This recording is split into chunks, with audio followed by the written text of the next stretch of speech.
Hello जनता की हालचाल, welcome back to a new video. दोस्तों, आप में से बहुत लोगों को पता होगा और नहीं पता तो मैं बताता चलता हूं कि फ्रांस से जो हमने फ्रांस की डसॉल्ट कंपनी से हमने जो डसॉल्ट राफेल विमान खरीदे थे, उसका पहला वेरा फ्रांस से निकल चुका है भारतीय एयरफोर्स में शामिल होने के लिए। और ये जहाज 29 जुलाई को पंजाब के अंबाला कैंट में पहुंच जाएंगे और भारतीय सेना को एक और बार बहुत ज्यादा मजबूती ये राफेल जहाज देने वाले हैं। तो दोस्तों, आज की इस वीडियो में हम बात करने वाले हैं राफेल से जुड़ी हुई उन खूबियों के बारे में और राफेल से जुड़े हुए उन हथियारों के बारे में जो चाइना और पाकिस्तान का काल बन के उभरने वाले हैं। तो ज्यादा टाइम वेस्ट अपन करेंगे नहीं, सीधा आते हैं मुद्दे की बात पर।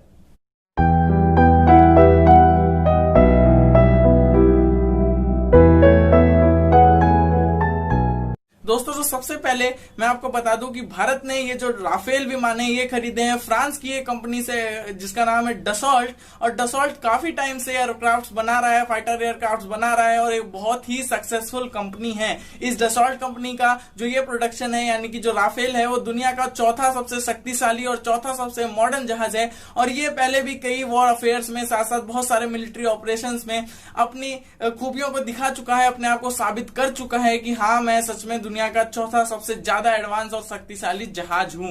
तो दोस्तों, किसी भी अगर हम बात करते हैं फाइटर एयरक्राफ्ट की तो उसमें हम बहुत सारी चीजों की बात करते हैं, जैसे कि उसकी स्पीड हो गई, उसकी फ्यूल कैपेसिटी हो गई, साथ साथ हवा में उसकी मारक क्षमता कितनी है, जमीन पे उसकी मारक क्षमता कितनी है, साथ साथ वो कितना ज्यादा मॉडर्न है, कितना ज्यादा काम उसमें ऑटोमेटिक होता है बजाय कि मैनुअल। ये सारी जो मेजर हाईलाइट्स हैं और सबसे इंपॉर्टेंट चीज कि वो विमान कौन कौन से हथियारों को अपने साथ लेकर जाता है, ये सारी चीजें सबसे ज्यादा इंपॉर्टेंट होती है किसी भी फाइटर जहाज में कि वो फाइटर जहाज कितना ज्यादा सक्सेसफुल हो सकता है। इसके अलावा और कुछ और इंपॉर्टेंट बातों की अगर हम बात करें तो उनमें सबसे इंपॉर्टेंट चीज हो जाती है कि विमान कितने अच्छी तरीके से दुश्मन के रडार को चकमा दे सकता है, कितनी अच्छी तरीके से रडार को से बच सकता है और रडार से बचते हुए दुश्मन पे हमला कर सकता है। दोस्तों, अगर सबसे पहले हम बात करें राफेल की तो राफेल का जो सबसे अच्छा फीचर है और सबसे शानदार फीचर है वो ये है कि राफेल को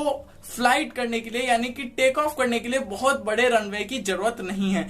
मैं आपको सीधे सीधे अगर तौर पे बताने की कोशिश करूं तो ये मान लीजिए कि जो सुखोई, जब हमारा अभी तक का जो सबसे ज्यादा एडवांस जहाज है यानी कि सुखोई को उड़ान भरने के लिए जितने रनवे की जरूरत पड़ती है का 3/4 ही रनवे मात्र चाहिए राफेल को टेक ऑफ करने के लिए किसी भी जगह से। साथ साथ राफेल जो है वो पहाड़ी इलाकों में सुखोई से ज्यादा अच्छी तरीके से काम करेगा क्योंकि इसका साइज थोड़ा सा सुखोई से छोटा है और ये जमीन से थोड़ी सी भी ऊंचाई पे उड़ सकता है, ज्यादा इसको हाइट की जरूरत नहीं पड़ती है। अब बात अगर करें दोस्तों इसकी रेंज की तो मान के लीजिए सुखोई की जो रेंज है वो है 3000 किलोमीटर और वहीं पे जो राफेल की रेंज है वो 3700 किलोमीटर है, जो कि अभी तक की भारतीय एयरफोर्स की अगर हम बात करें तो सबसे लॉन्ग रेंज फ्लाइट करने वाली अभी तक का ये भारतीय एयरक्राफ्ट का फाइटर जेट होने वाला है, जो कि इसकी सबसे ज्यादा मेजर हाईलाइट है। और भारत को इसी चीज की सबसे ज्यादा जरूरत पड़ने वाली है क्योंकि भारत का एरिया बड़ा है, भारत का जो बॉर्डर है जो कि दुश्मन देशों से लगता है यानी कि चाइना और पाकिस्तान से,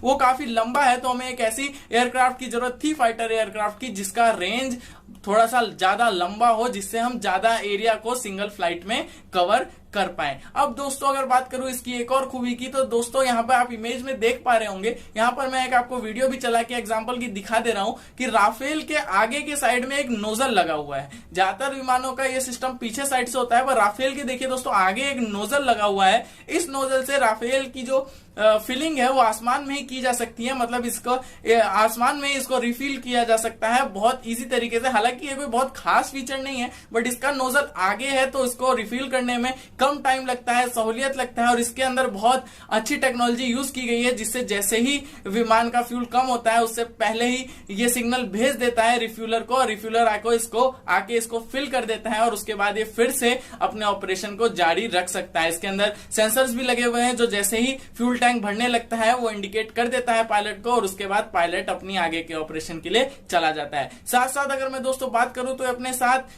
3 ड्रॉपेबल रिफ्यूलिंग टैंक लेके जा सकता है। अब ड्रॉप टैंक्स किसको कहते हैं मैं आपको थोड़ा सा समझा देता हूं। ड्रॉप टैंक्स एयरक्राफ्ट के ऐसे टैंक होते हैं जिनमें एयरक्राफ्ट अपने साथ एक्स्ट्रा फ्यूल लेके उड़ता है क्योंकि उसको एक्स्ट्रा फ्यूल की जरूरत कभी भी पड़ सकती है। लेकिन सबसे अच्छी बात यह है कि ये जो ड्रॉप टैंक है ये मेन टैंक से कनेक्टेड नहीं होते हैं। मेन टैंक में अलग से फ्यूल भरा जाता है, इन ड्रॉप टैंक्स में अलग से फ्यूल भरा जाता है। अगर जो एयरक्राफ्ट है उसको तेजी से कहीं से भागना है, उसको फ्यूल की ज्यादा जरूरत नहीं है, उसको बस तेजी से भागना है, तो अपने वो ड्रॉप टैंक्स को जो जिसके अंदर पेट्रोल भर के फिट किए हुए हैं, मैं आपको यहाँ पे एग्जांपल इमेज दिखा दे रहा हूं ड्रॉप टैंक होते कैसे हैं, वो उसमें फिट है, वो उसको गिरा के जा सकता है। वो चाहे तो एक ड्रॉप टैंक गिरा दे, दोनों गिरा दे, तीनों गिरा दे, ये पूरी तरीके से एयरक्राफ्ट के पायलट की मर्जी होती है। वो अपने आप को आंक लेता है, अपने एयरक्राफ्ट को आंक लेता है कि कितना फ्यूल मेरे पास है, कितनी दूर मैं जा पाऊंगा, उसी हिसाब से वो अपने प्लेन के वजन को हल्का कर लेता है और ड्रॉप टैंक्स को गिरा के तेजी से जा सकता है। इसके अंदर 3-3 ड्रॉप टैंक लग सकते हैं, इसलिए ज्यादा फ्यूल ये कैरी कर सकता है, ज्यादा लंबे ऑपरेशन ये बहुत आसानी से कर सकता है। ठीक है, अब दोस्तों अगर बात करें कि इसके अंदर हथियार क्या क्या है, जो सबसे खास बात है। हथियारों पे बात करने से पहले मैं एक और चीज आपको बता देता हूं। राफेल इतना ज्यादा एडवांस विमान है कि ठीक जैसे अपाचे हेलीकॉप्टर में बैठने वाले पायलट के हेलमेट के अंदर ही सारे सेंसर लगे हुए होते हैं, जिस तरफ वो मुंह घुमाता है एयरक्राफ्ट के सारे सेंसर उधर की तरफ घूम जाते हैं, टारगेट उधर की तरफ घूम जाता है, वैसे ही राफेल के अंदर भी ये सारे सेंसर लगे हुए हैं। पायलट सिर्फ और सिर्फ अपने हेलमेट से ही पूरे के पूरे प्लेन को गाइड कर सकता है, अपनी मिसाइल्स को भी गाइड कर सकता है, प्लेन के डायरेक्शन को गाइड कर सकता है, साथ साथ ही अपने रडार को भी गाइड कर सकता है। लेकिन अब आप लोग सोच रहे होंगे जो हेलमेट है वो तो बिल्कुल आंखों के पास होता है, तो अगर उस पर स्क्रीन है तो देखने में परेशानी होगी, क्योंकि 25 सेंटीमीटर से पास से अगर हम किसी चीज को देखते हैं तो हमें अच्छे से दिखाई नहीं देती। बट ऐसा बिल्कुल भी नहीं है, पायलट आराम से इस चीज को देख पाता है। पायलट को ऐसा लगता है कि वो काफी दूर पर उसके सामने रडार है, जबकि वो आंखों के सामने ही होता है। ये एक बहुत मॉडर्न टेक्नोलॉजी है। अगर आप लोग कहेंगे तो मैं इसके बारे में एक डिटेल वीडियो में बात करूंगा। अगर आप लोगों को इस टॉपिक पे वीडियो चाहिए तो नीचे कमेंट बॉक्स में मुझे बता दीजिए।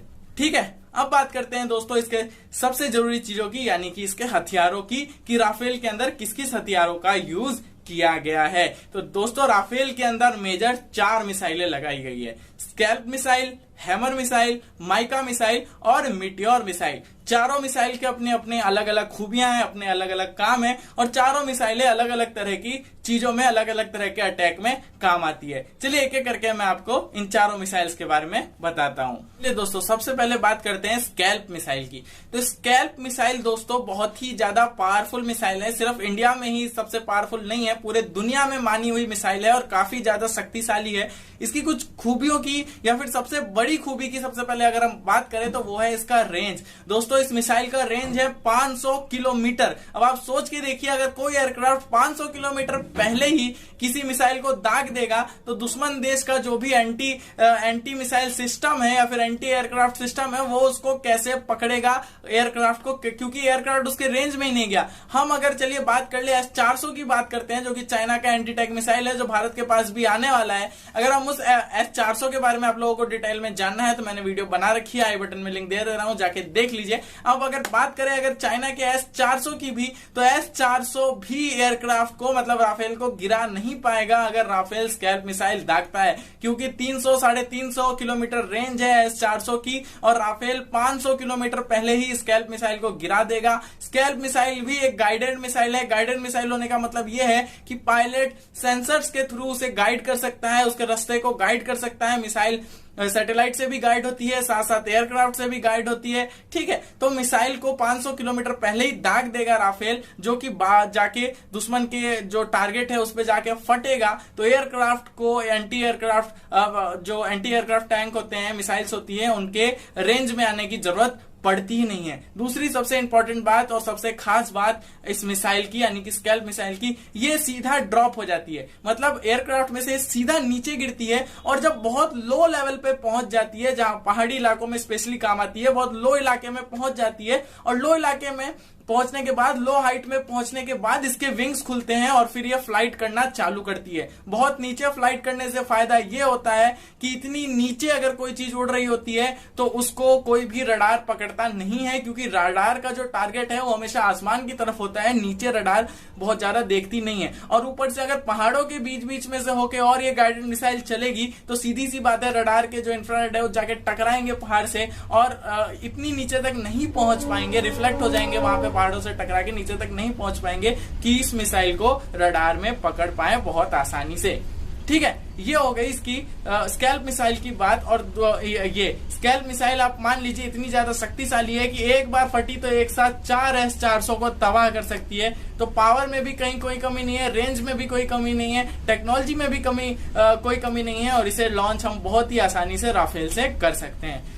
चलिए अब बात करते हैं दोस्तों दूसरी मिसाइल की। ठीक है, दूसरी मिसाइल है hammer missile. Hammer missile basically दोस्तों उन जगहों पे काम आती है जहां पे कोई आर्मी का कन्वे मूव कर रहा हो और पूरे के पूरे कन्वे को हमें एक साथ तबाह करना हो। मान लीजिए एक आर्मी के 5-6 टैंक एक साथ मूव कर रहे हैं, साथ साथ 500-600 सोल्जर्स मूव कर रहे हैं, हमें एक साथ उन सबको तबाह करना है। वैसी चीज के लिए हमें हैमर मिसाइल को यूज करते हैं। हैमर भी स्कैल्प की तरह ही एक एयर टू सरफेस मिसाइल है। इसका बेसिकली हैवी एक्सप्लोजन होता है एक पर्टिकुलर इलाके में, इस वजह से इसका इस तरह की ऑपरेशंस में जहां की मिलिट्री की मूवमेंट हो रही हो दुश्मन की, वहां पे यूज किया जाता है। इसकी रेंज दोस्तों 70 से 80 किलोमीटर के बीच होती है, और जैसे ही टारगेट में कोई भी बड़ा कन्वे आता है दुश्मन का, उस पे जाके इस मिसाइल को, हैमर मिसाइल को फोड़ दिया जाता है। मान लीजिए कि 500-600 जो आर्मी के लोग हैं वो एक साथ मूव कर रहे हैं और उन्हें हमें एक साथ ही खत्म करना है, तो क्या करेंगे, 70 से 80 किलोमीटर की रेंज में हैमर मिसाइल को लेके जाएंगे और छोड़ देंगे, नीचे जाके वो बेड़े पे फट जाएगा। हैमर मिसाइल भी गाइडेड है, इसमें भी विंग्स होते हैं, ये भी आउट ऑफ फ्लाइट पे चलता है, अपने आप को गाइड कर सकता है एयरक्राफ्ट से भी, और या फिर गाइड अपने आप को कर सकता है सैटेलाइट से भी। चलिए दोस्तों अब बात करते हैं डसॉल्ट राफेल में लगे हुए तीसरे पावरफुल मिसाइल का, जिसका नाम है माइका। दोस्तों माइका एक एयर टू एयर मिसाइल है और बेसिकली काम आती है जब दो एयरक्राफ्ट की आपस में सामने सामने की फाइट हो जाती है 10 किलोमीटर के अंदर के रेंज में। जब 10 किलोमीटर के अंदर के रेंज में दो एयरक्राफ्ट की आपस में फाइट हो जाती है, जहां एक दूसरे को रडार पे लेके फायर करने की पूरी पूरी तैयारी रहती है, पूरी पूरी प्लानिंग रहती है और कोशिश रहती है, वहां पे ये मिसाइल काम आती है। और बहुत ही ज्यादा पावरफुल ये मिसाइल है माइका मिसाइल। कैसे पावरफुल है मैं बताता हूं। किसी भी आज तक का जो सबसे ज्यादा बेस्ट एयरक्राफ्ट भी है, यानी कि जो F-35 है अमेरिका का, उसकी भी जो रफ्तार है वो मार्क 2.5 की है, तो मार्क 3 तक वो चला जाता है, मार्क 3 से ऊपर नहीं जा सकता है। लेकिन माइका की जो दोस्तों स्पीड है वो मार्क 4 की है। मार्क 4 की स्पीड होने के कारण कोई भी जो सामने एयरक्राफ्ट है वो इससे बच नहीं पाता, क्योंकि इससे तेज वो चल नहीं सकता। ठीक है, दूसरी बात ये गाइडेड है, तो अगर वो भागने की कोशिश भी करता है तो ये पीछा करके मार देगा, पीछा करके मारेगा तो इसका जीतना पक्का है, क्योंकि वो इतनी तेज चलेगा नहीं। उससे हो सकता है डबल स्पीड में ये चल रहा हो उस टाइम पे, क्योंकि इसकी स्पीड मार्क 4 है और जनरली मार्क 2 के ऊपर कोई एयरक्राफ्ट उड़ता नहीं है बहुत ही कॉमन कंडीशंस में। ठीक है, तो ये पीछा करके मार देगा, अल्टीमेटली मार देगा 12 किलो, 10, 8, 12 ऐसी इसकी रेंज होती है आसपास की। तो इस एरिया में उसको मार देगा, पकड़ के बाहर नहीं जाने देता है। इस वजह से ये बहुत ज्यादा पावरफुल मिसाइल है और आमने सामने के ऑपरेशंस में बहुत ज्यादा काम आती है। ठीक है दोस्तों, इसके बाद जो इससे भी ज्यादा पावरफुल मिसाइल है, या फिर कहे तो इसी का बड़ा भाई है, उसका नाम है मीटियोर। मीटियोर की भी जो दोस्तों स्पीड है वो मार्क 4 की है। मार्क 4 की स्पीड होने के कारण बहुत ज्यादा ये भी पावरफुल है माइका की तरह, बस इसकी जो रेंज है ये साइज में थोड़ी सी बड़ी है और इसकी जो रेंज है ये 100 किलोमीटर तक की है। ये भी एक गाइडेड मिसाइल है। और इसी तरह से अगर थोड़ी सी दूर से हवा में लड़ाई हो जाती है, ये भी एक एयर टू एयर मिसाइल है, अगर दूर से हवा में लड़ाई होती है जहां पर कि उधर से भी कोई ऐसी मिसाइल चल रही है जिसका रेंज बड़ा है, इधर से भी हमें कोई ऐसी मिसाइल चलानी है, तो हम इसका यूज कर सकते हैं। और ये इसकी रेंज इतनी ज्यादा है और स्पीड इतनी ज्यादा है कि बहुत अपने आप को ये पावरफुल साबित कर देती है। तो मीटियोर मिसाइल का पहले भी यूज किया जा चुका है और ये जो मिसाइल है बहुत ज्यादा सक्सेसफुल साबित हुई है। तो दोस्तों यही था आज की वीडियो में। आशा करता हूं आपको राफेल की खूबियों के बारे में और राफेल के हथियारों के बारे में अच्छी तरीके से सारी जानकारी मिल गई होगी और आपको वीडियो पसंद आई होगी। वीडियो पसंद आई हो तो वीडियो को एक बिग थम्स अप दे दीजिएगा। चैनल पे पहली बार आया तो चैनल को सब्सक्राइब करके बेल आइकन को दबा लीजिए, ताकि सारी नोटिफिकेशन आपके पास सबसे पहले आ जाए। और बने रहिए मेरे साथ, ताकि मैं आप लोगों के लिए इसी तरह की न्यूज, जनरल नॉलेज, ओपिनियन और जनरल साइंस से जुड़ी हुई वीडियोस लेकर आता रहूं। मैं मिलता हूं आपसे अगली वीडियो में, तब तक के लिए जय हिंद, वंदे मातरम।